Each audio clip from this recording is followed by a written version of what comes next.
There are everyday actions to help prevent the spread of respiratory diseases. Wash your hands. Avoid close contact with people who are sick. Avoid touching your eyes, nose, and mouth. Stay home when you are sick. Cover your cough or sneeze. Clean and disinfect frequently touched objects with household cleaning spray. For more information, visit cdc.gov/COVID-19. Furnished by the National Association of Broadcasters and this podcast.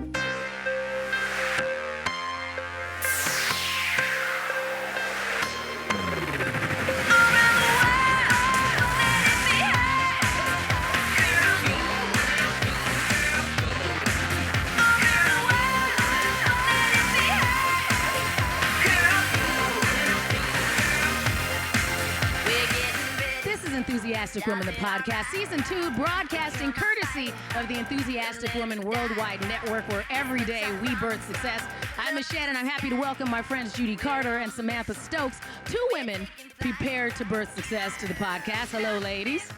Hello. Hi, I'm very happy that you guys are here. And although we are coming from 3 different locations because we were doing our part to flatten the COVID-19 curve, we are still friends and Gen X women on this podcast. We analyze, discuss, and parody trending topics, pop culture, and insane products. So how are your birthing processes going on so far this week?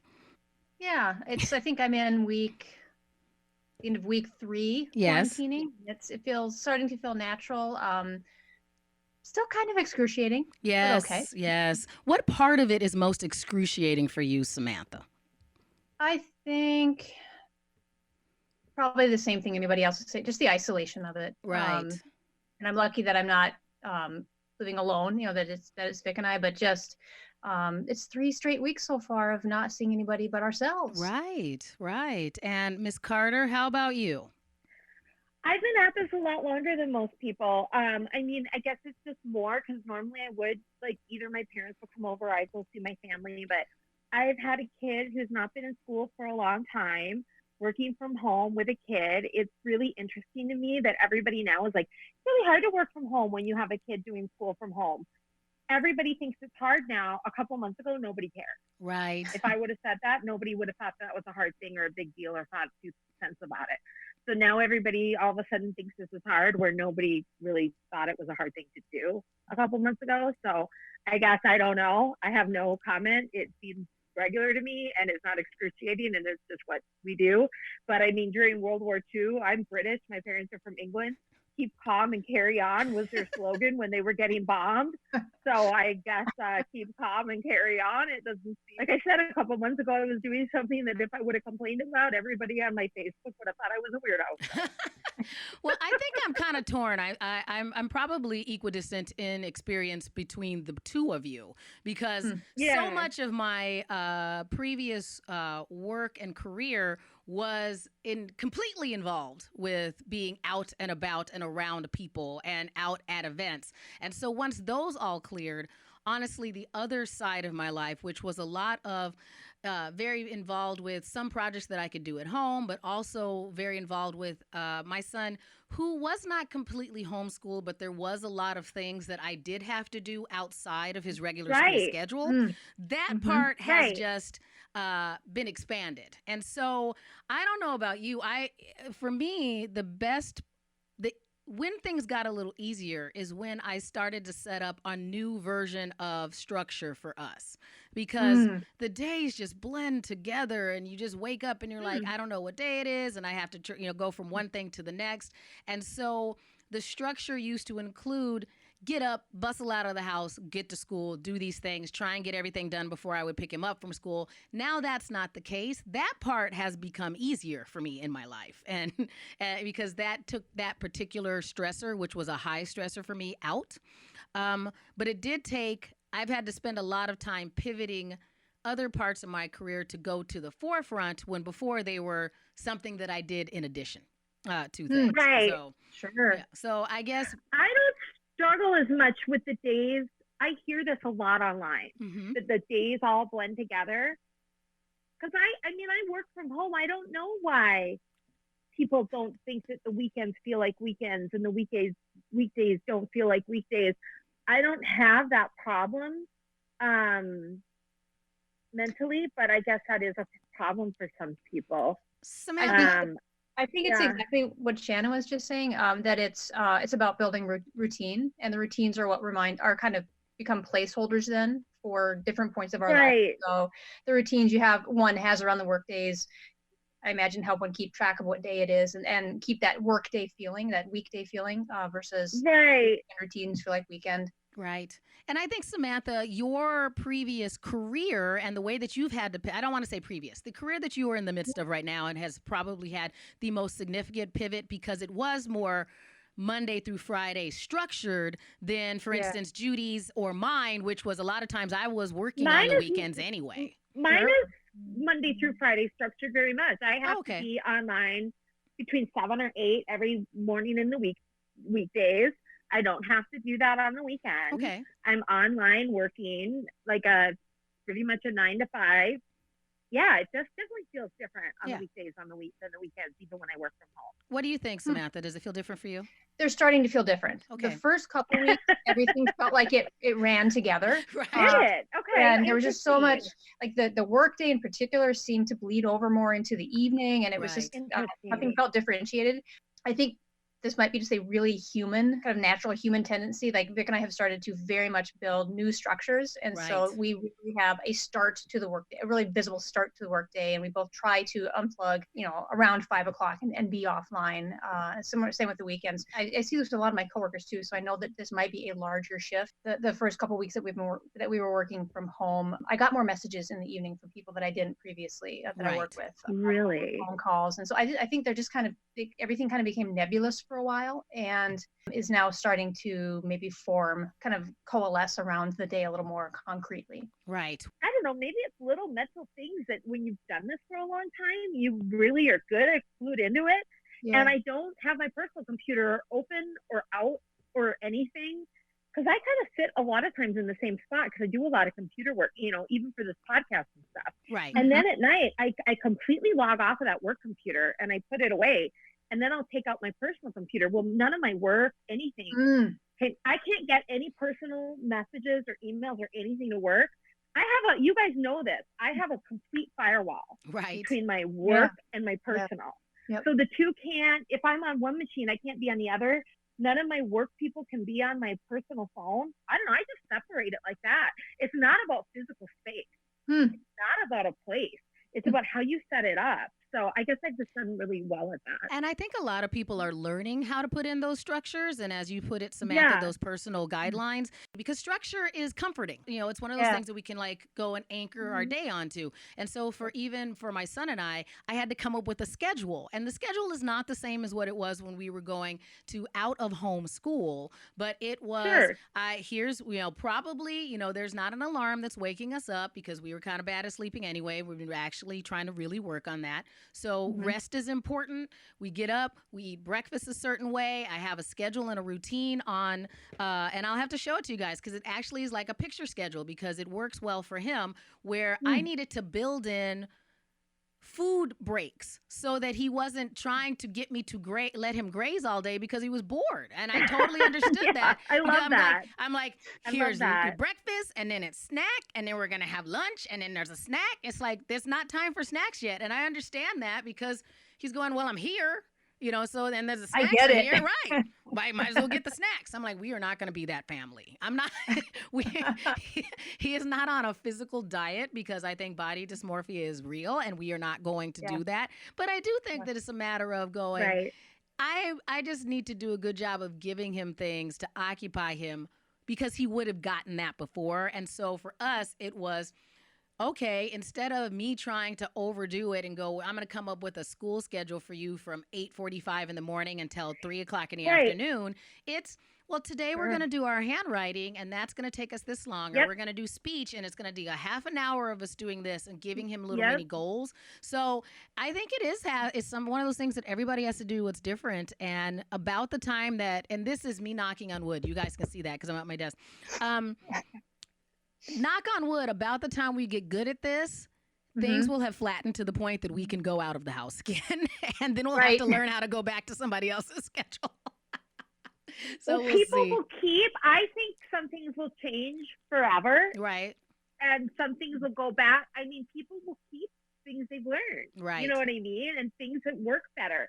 And companies will probably learn some things, that they didn't know before. Right. So not that I'm glad that any of this happened or that this was a good thing, but you can always take what was good and leave what was bad, maybe. Right. Well, something that has not changed is each episode of this podcast, we have 3 segments that we cover. Our first one today is going to be product displacement. Product displacement is a segment where we talk about a particular product or brand and whether their efforts are a hit or a miss. This episode, we are talking about self-isolation makeup routines, whether you have one, whether you don't, and whether you think that they should be a thing. Then we're going to move into our next segment. Did you see this? Today, I wish we didn't have a list of them, but we do, a list of tone-deaf celebrities and what they have done. Then we're going to move into Does This Make Me Old? Does This Make Me Old? We're actually blending a former segment that we had where we would talk about, excuse me, sir, and that is because our good friend Judy Carter has been doing some quarantine dating, and we're excited to see how that's going. So, ladies, if you're ready, we'll move into... the ugly. I've got some. So we're going to move into our next segment. Our next segment, product displacement. Product displacement is brought to you by Enthusiastic Woman Online and our enthusiastic record label, Enthusiatunes. All right.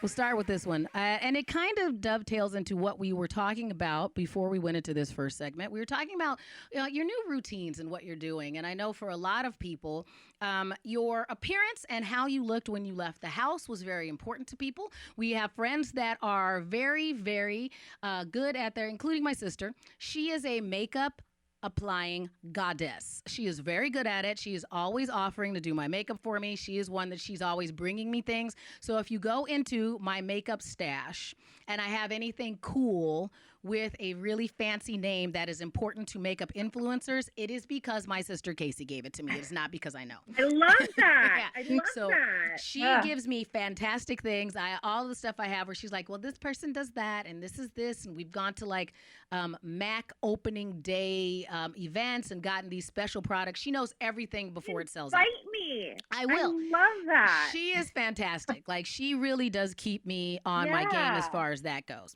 So, and she's one of those people that even though we are self-isolating, we are in quarantine, that, here in Minnesota, we have our stay-at-home orders, she's still doing her makeup a lot, because it was a passion and a hobby for her anyway. And I do think that what we're seeing right now is there are people who are double down on it because it helps them feel that anchor to their previous routine. And then we have people who are like, I didn't like it anyway, I'm never going back. And so I think that's interesting. And you also are seeing people who are diving more into it because now you had time. Like, I was one of those people that I never was a huge makeup person on a day-to-day basis. And if I had a show or if I needed to be on the TV show that I'm on, those things, well, yeah, I would put on some makeup. That would make sense. But if I was just going to like drop Dominic off and, and I was going to do those regular things and go to the grocery store, yeah, I'm not that person. The other thing that they're talking about online is really such a blessing and a curse it is to do your makeup these days. Because I think people are torn on whether that is still an aesthetic that should be required or you should be into if you're doing work remotely, if you're going to be doing a bunch of Zoom meetings. What is the new protocol for it? And I think that's interesting. So have you guys increased or decreased your makeup routine now that we are not seeing people as often in person? Decreased. Okay. 100%. And that's not necessarily a good thing because I have a lot of calls during the day. I finally took a good look at myself for the last week and I thought, I'm forgetting that people can see me. And so I need to bring it back to the median. I need to get a little better with it. I can see my coworkers. I've got about 22 of them, and I've seen, kind of this gradual shift. Well, it wasn't even gradual. It was a sudden shift into more of a informal mode of dressing, not to the extent that I have gone. So, oh goodness, you're like, I am diving into this. This is super cash. We should have always been this. That is amazing. It's my pandemic. I applaud you and your coworkers for visually looking at each other that much when you're not in an actual office. I work with a team none of my team actually lives in the same place I do. I have people that are in another country, lots of people in other states. We talk constantly all day long. None of us get on the video and look at each other. Why would you do that? The only time we ever do is maybe like a really important higher up person sets up a meeting and then they do a Zoom video. And then we all, of course, get ready and, make sure everything looks really good. But that's not even weekly. That's rare. So I mean, maybe you guys just need to stop looking at each other so often. I mean, we all have bridge lines. We do the bridge lines constantly for every meeting, and we share screens. Like, we share our screens, but we don't look at each other. I mean, that's not a thing that is common. I don't think. You guys are newbies, so okay, good for you. But you cannot. That's not required. So I would say for me, since I guess I'm turning into the old pro of having done this for longer, I have been, ever since everybody else got isolated, because the newbies are all like, I guess we all have to see each other all the time. My makeup has increased through the roof in the past couple of weeks. And my daughter even said to me on the couch, because now this is the other thing. She's been homebound and having to do school from home forever. And I really don't want to sound like I'm bashing teachers, because teachers are great, but it has been blood, sweat, and tears to get teachers to email her, do stuff online, to cooperate with us. Well, now all of a sudden everything's online and she's got online classes. And she's like, I'm going to have to do my makeup because people are going to see me. So we're looking better because now the world is like, come on, we're catching up and we're all excited and now we're online. I do think that it's also bleeding into the people who are still quote unquote essential workers, those of us that still get to leave the house on occasion for things. Like, for instance, I had to go into my radio station job today. That's one where I still do that outside of the home. I go into the station. And because I was going to the radio station, I got dressed this morning. And it wasn't like a lot. It was, decent shoes and a wrap dress. So I put on an actual dress. You look fantastic. And so I kind of think I actually changed for you ladies. This is not what I wore a dress to the station, and my producer and our co-host were like, "Oh my gosh, you look great!" Because people are so used to what Samantha has been doing, where it's like, "Yeah, I'm not even trying. I'm just getting up. I'm staying in my house. I'm doing my pajamas." So the fact that I just had on clothes that looked like they had maybe at one time been washed and ironed was a bonus, And then what I did, because I am appropriately pandemic paranoid, I wore that outfit. Then when I got home, I took that outfit off and I put it in the bag and immediately washed it. And I think that's interesting because so much of my life was performance-based. I got a closet full of interesting clothes. You think I'm not going to wear it? Like, the few times I go to the grocery store, I'm putting on my nice clothes. That's what I'm doing. See, I'm still living the pants optional life. I mean, right now, aside from you, we can tell, but I'm wearing yoga pants. But I mean, why would I put on uncomfortable pants or... Judy, I'm throwing this huge event next weekend, which is it's one of my best friend's birthdays. So I'm throwing him this virtual B-Day bonanza, and I have a pro Zoom account so I can have up to 100 people on the call. And so I think I might get fancy for that or whatever. Yes. But people are already writing on the invite, because it's a Facebook invite. Are pants optional? Do we have to wear pants? Can I not wear pants? I'm like, I guess, I don't care. Can I just tell you that I am surprised that I do not see more change.org petitions from the anti-pants group, because they are so prolific. Like, any opportunity to not wear pants, oh my gosh. I am not that offended by pants. I enjoy pants. That's been going on since 2008. I'm more of just hashtag leggings. I'll put on leggings are not pants. I wear leggings. I disagree. They are not pants. They're not pants. They're leggings. They're not pants. Okay, well then I'm not wearing pants. Samantha, are you pro or con pants? Well, now that leggings are in the mix, I gotta say I'm liking that idea. Okay. Fair enough. If that's a consideration, I guess I'm pro leggings person. All right, that works. Okay, that's fine. I mean, I don't know what pants did to harm you, kind of thing. They're not comfortable. You buy the wrong pants. Even years ago, before any of this, online stuff happened back in the late 90s, early 2000s, I used to work as an architect. I would work all day. I would come home, and the first thing I would do was be put on my relaxing pants. And I had a special set of pants that I called relaxing pants. This is why I was destined to be big on the internet.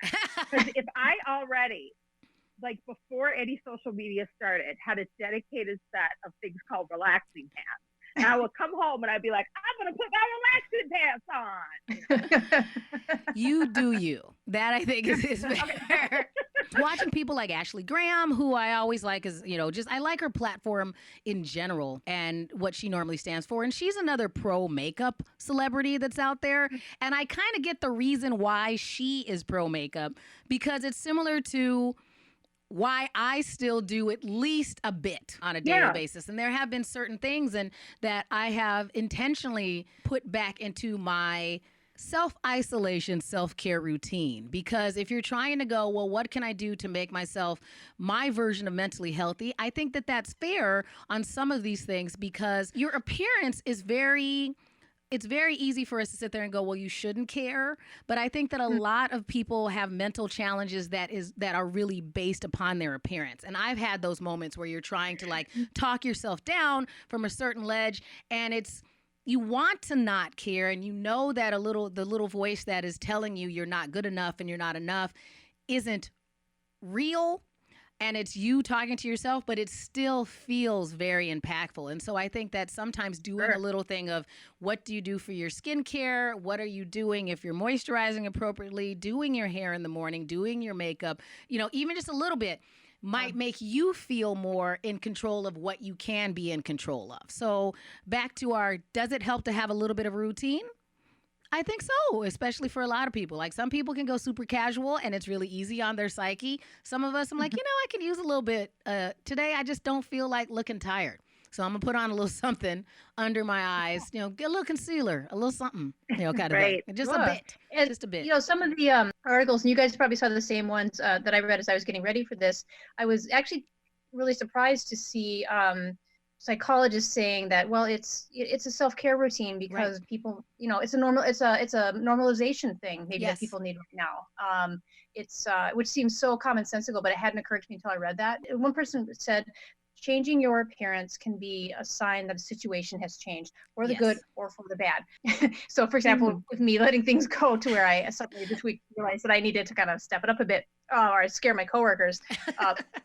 On the more positive side, a psychologist I read was talking about, did the psychologist think that people, when things kind of get back to normal, would all of a sudden return back to salons? Or is this kind of a bigger shift that people got used to, not having as much of a beauty routine?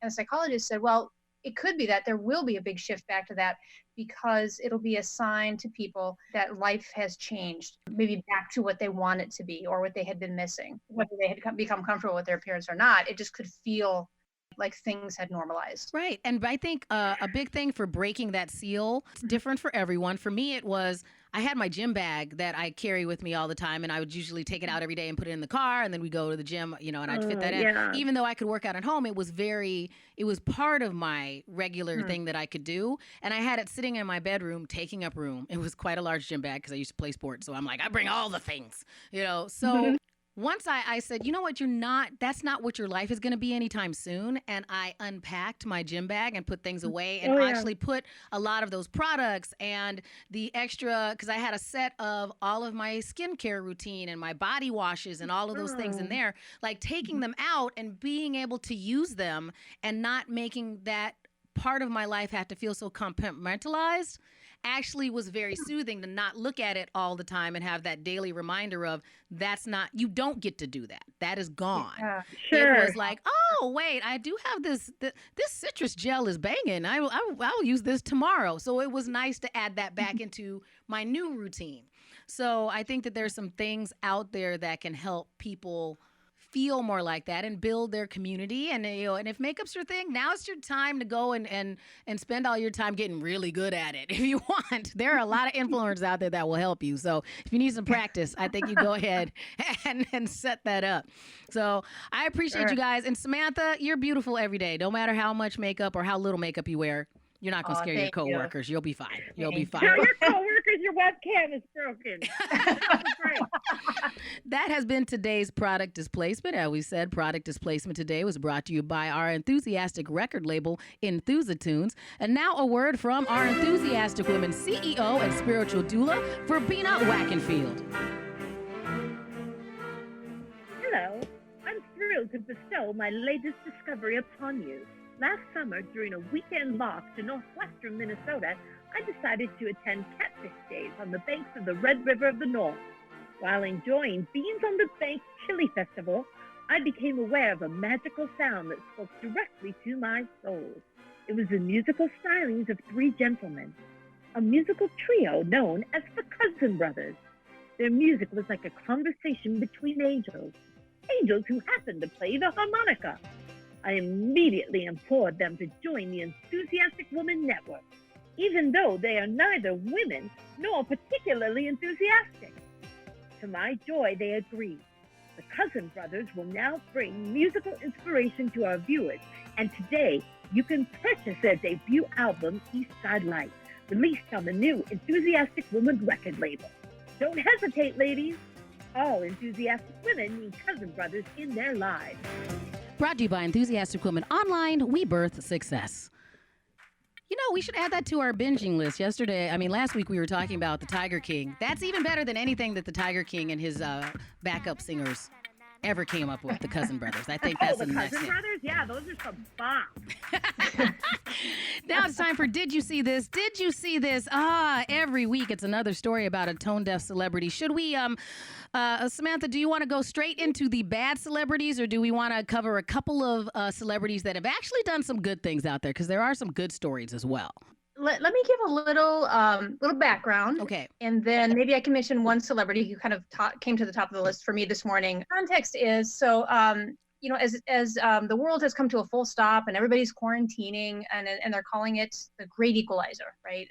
Because anybody can get COVID, and we're all having the same experience. And it doesn't matter what your political stance is and what your religious beliefs are, your income level, allegedly. Our shared world has come to a stop, and we're all going through this time of being quarantined. And we see this play out, obviously, a lot on social media, and people are taking pictures of themselves and talking about how they're spending their time, how they're eating and exercising, and there's a lot of that going on social media. Even celebrities are doing that, right? Because their quote quote new normal is the same as ours. Yes. Sort of, except that some people have noticed that, for example, some celebrities have done those kind of posts. But if you look at the background, perhaps, of their photos, you start to see a different lifestyle that goes on in a celebrity's home, and that they live in perhaps a very different kind of environment than we do. And right. One that really caught my attention was, and then some people are kind of calling that out for being BS, like the celebrities don't have the new normal during quarantine. There's a big, the disparity of wealth and poverty really becomes apparent. So one that caught my attention, and even though I really love her, Jennifer Lopez, so J-Lo, posted about the experience of being at home. The thing is, it was a picture of her son who was riding around their the palatial grounds around the home she shares with A-Rod in Miami. Yeah, Alex Rodriguez. Have you seen the movie Parasite? Yes. Her house and the grounds, it's like the Parasite house. It's identical. Her son was roaming around these palatial grounds of their mansion on a hoverboard. Right. Oh, that caught people's attention, because that's a little bit different. She's got to stop with her Parasite-like videos. It's so weird. Because it does seem... That whole movie was about the haves and the have-nots. And then she's like, I basically live in the Parasite house. Here's my quarantine video. Which I think is interesting to lead with now, because we do have some stories where we had a peek into the lives of celebrities like Pink, who had talked about things before, and we kind of saw that, yeah, you could tell that she was not struggling. But it did seem, what we were accustomed to her reality, and she never seemed to make it seem as though it was a one-for-one comparison to someone who has a 4-bedroom house in Eagan, Minnesota. She wasn't saying that, and she certainly wasn't comparing it to people who had a 2-bedroom apartment in downtown New York. She wasn't saying any of that stuff, and I think that we got accustomed to that.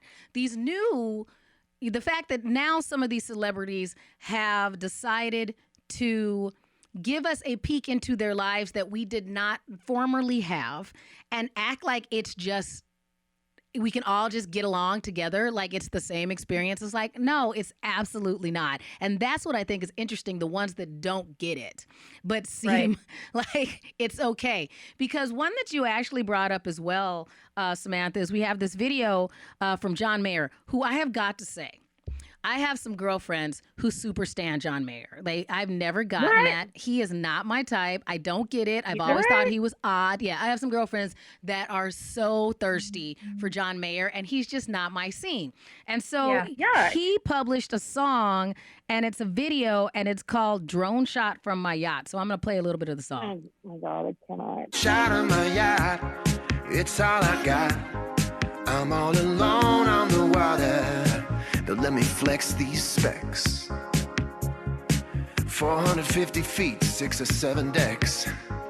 You can try to stretch your neck and see all this stuff around me. I don't give a heck, 'cause I got a drone shot on my yacht. Now, it's a very John Mayer singer-songwriter-y type song where he's talking about what the specs are of this yacht. And I'm trying to look into this. Samantha, is this actually his yacht? Because if he is, I wish the whole thing would sink. I'm not even going to lie. That's a great question. Yeah, I don't know if that's his yacht. And I am not a John Mayer fan at all.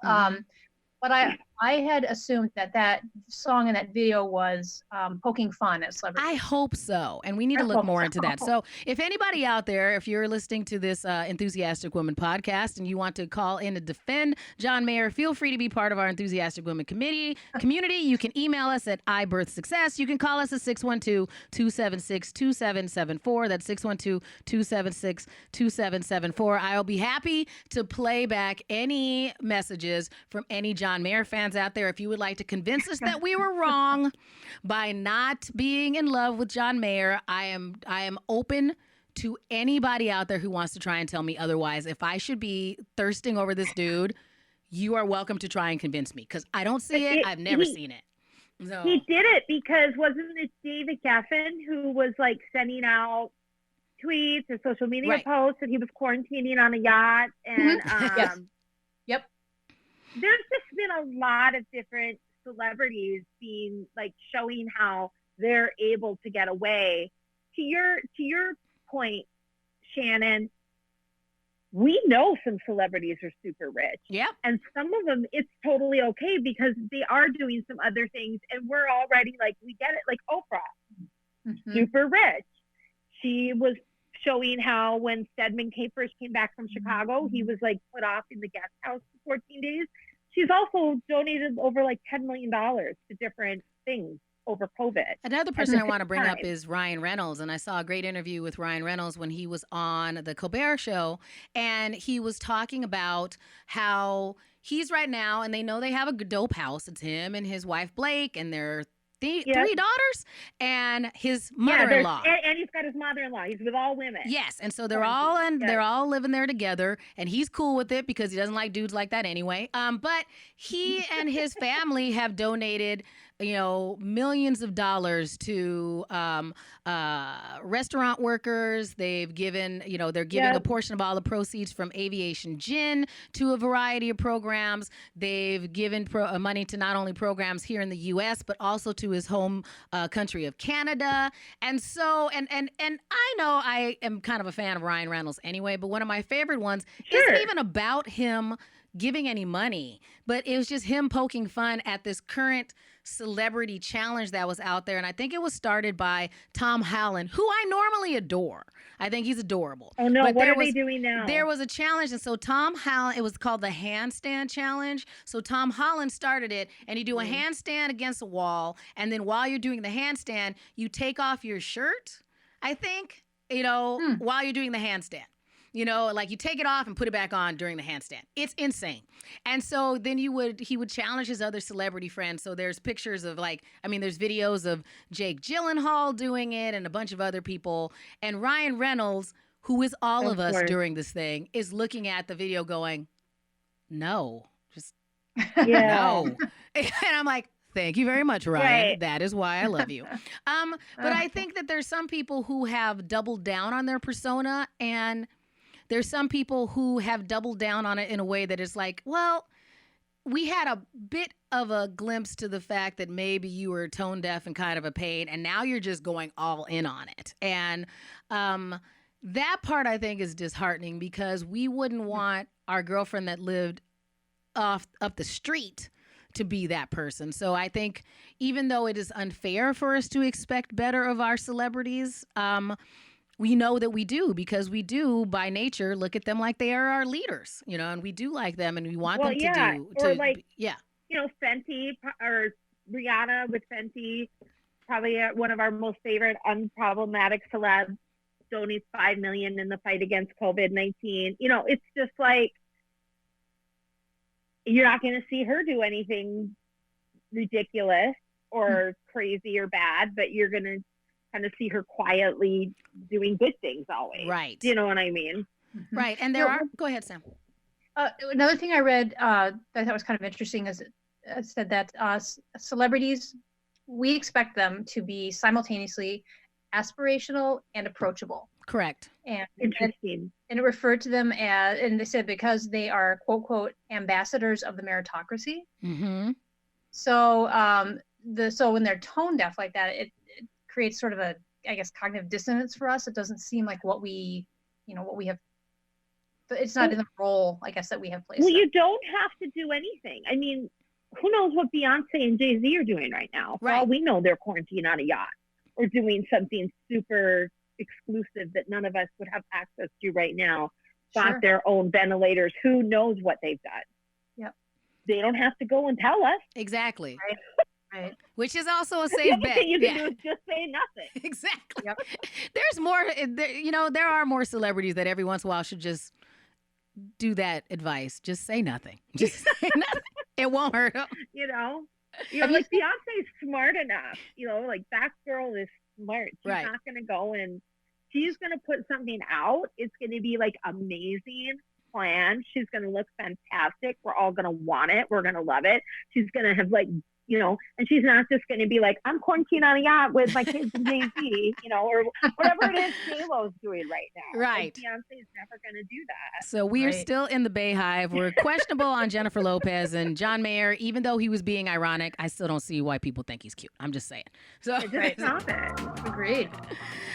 All right, time for our final segment in today's episode of Enthusiastic Woman. Does this make me old? Does this make me old? Normally the answer is yes, and we seem kind of out of touch, but now we are super, super on the pulse because our good friend Judy Carter has been doing some quarantine dating.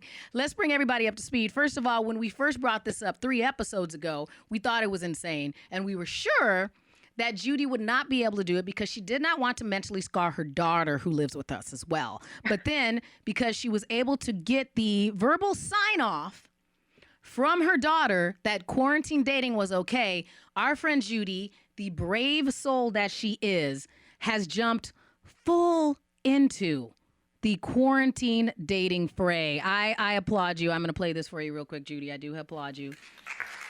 There's a round of applause playing for you right now. Yeah. So please, Miss Carter, tell Samantha Stokes and I about your quarantine dating experiences. How many quarantine dates have you done? A couple things changed my mind. First of all, it was my daughter thinking that not only would she not be bothered by me dating, that she thinks that it would be like hilarious for me to do like quarantine online dates in our house, and that she could potentially get TikTok material. Okay. If I did it. The other thing was me having a little bit of a think about it and being like, so, it should really turn to the tables, because who's really suffering during this quarantine, really though, are the dudes on the dating app. Oh gosh, because it's like, welcome back to courtship, Brad. Right. Welcome back to talking to a girl for weeks. Yes. Prior to meeting. We are pen pals now, my dude. Write me a We're poem. About to get Jane Austen up in here. It's no more of this like exchange 2 messages and they've got to like meet me for a 15-minute coffee date so they can kick my tires and check my mileage. Exactly. You know what I mean? Mm-hmm. They got to try harder. It's long distance dating for everybody. So that kind of is interesting, right? I agree. You know, these dudes are like, they got a rough time. So that's like intriguing to me. So, so yes, I am doing it. I'm having lots of online dates. And okay, I just want to talk about one more thing that I did. I did put out a poll on my Twitters about this. Let's see what the results are. I've like, have you been online dating during self-isolation? I have. What kind of dates have you been having? So I've got 16% have been having video call and chat. Okay. 33% are doing Netflix party and chill. And 50% are saying that they'd rather just be alone. I would count as the 50%, but I was kind of in that didn't want to date anybody mode before they told us we had to stay home. And now I'm like, I can't even touch my face. I don't want to touch strangers. So I'm not even worried about talking to anybody. Okay, so I've been doing, I got to tell you this, because this is what I've been reading in the articles too. It is getting, I think people are getting lonely. They're isolated. They're on these apps. I went on my Bumble for like a day. Yes. And made all these connections and was talking. I haven't even been back on because just out of that one day of swiping, I've met enough people to be doing like these dates. And a couple of them I've been kind of like doing like online chat talking to. I don't even want to call them dates. Mm-hmm. Like every day, you know, like check in with and chatting. And I'm busy already. There's only so many things you can fit in a day. Right. And then you're talking, like if you're going to talk to like 3 different people on like a Facebook, you know, FaceTime or something, not a Facebook, just a, oh, the cat made a cameo, just a FaceTime, you know, how many more can you do? I have had to block some people, stop them from being bad behavior. Yes. Either thinking that like they're going to do a video call and it's naked time. Yeah. Yeah. They just jumped straight to that. There's that. Yeah. You know, and like, so there's just basically sex test. Like you think that it's like naked time. So that's a problem. And then there's been, people still want to meet. Like they think that I can either come over. I had one guy tell me I was quote unquote impossible to date right now because I was unwilling to come over to their house. Wow. Because of my daughter and how much I was isolating. But I wouldn't go to somebody's house either. Is impossible to date right now? Right. Like, what are you doing? And then, I mean, there's other people that are really nice that want to like and stay respectable social 6 feet apart.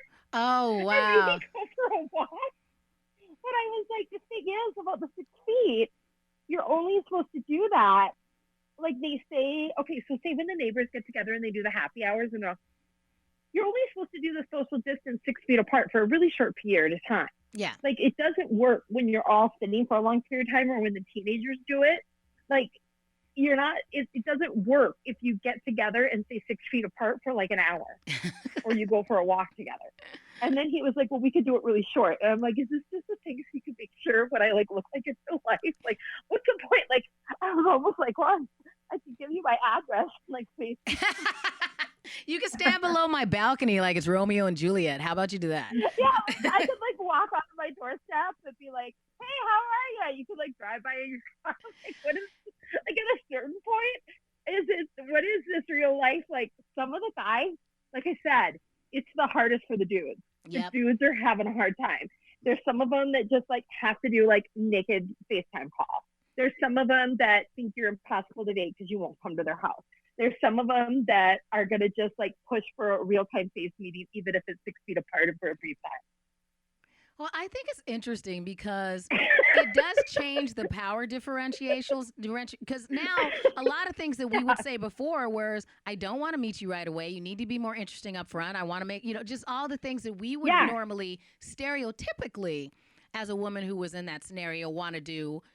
that Yes. took away all their power, because because there were so many, and Samantha, Judy will attest to this. They're very aggressive, and there were so many people that just in their profile, not looking for a pen pal. You don't want this. If you use a filter, have to be willing to meet immediately. Right. And so I'm like, no. And so I used to, even though I might be willing to if it was the right person, I just didn't like their attitude, and so I just didn't even bother. Nope.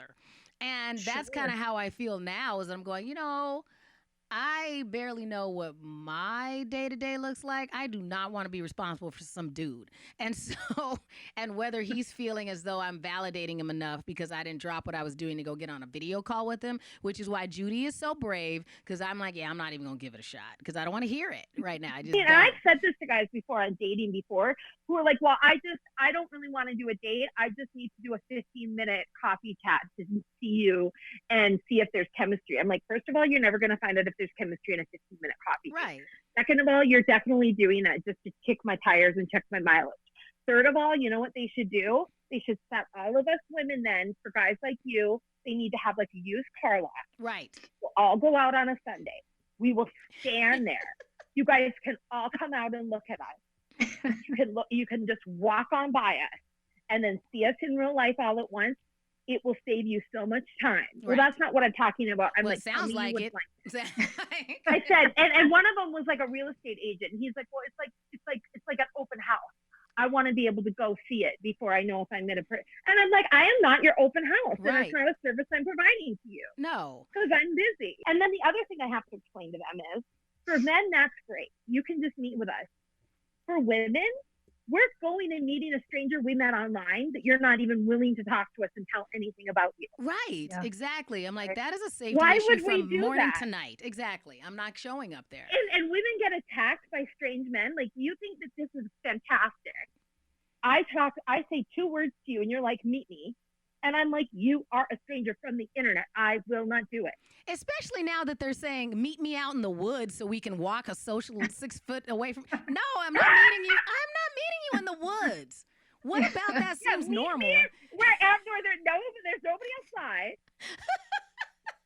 A 6 feet away, just so I could take a gander, even though we're talking on the phone. Right. I got to see you in real life, you woman. Exactly. This sounds like a way to end up in somebody's trunk. No, that part of the world does not change. Oh, I got to give you my address so I can open up my door and just stick my head out. Yeah, so you can know where I live, you creepy dude. No, like absolutely not. All of the places that I would normally meet somebody on a first date after I met them at the internet were incredibly populated. Right. It was like the most. And they're by my house, and I know everybody who works there. Right. Same thing. And so I'm like, no, I am not coming to your place, creepy dude. Men can't get this. Even when I explained it to them, I said, you have to understand, your best deal in the world is to get a woman that you've invested no time in to go meet you so you can make sure that they're like your sexual, personal beauty ideal.